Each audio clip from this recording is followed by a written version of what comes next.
Welcome to Goal Vision. Let's convert your file to allow Unicode characters to be imported. Save the file as an Excel workbook and then close the file.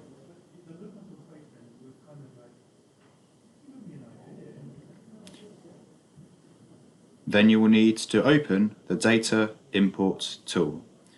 If we host your Goal Vision, you'll need to select Advanced Options, untick Connect as current user and enter your password, and click Connect. If we do not host your Goal Vision, paste the URL and click Connect. Click the Convert icon and browse to find your file. Once you have selected your file, please give the file a name in the box below.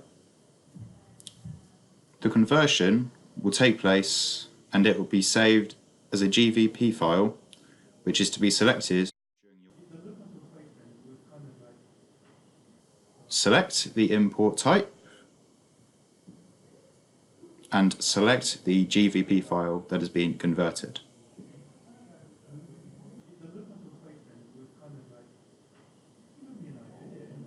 Now you've successfully converted your Excel spreadsheet with Unicode characters.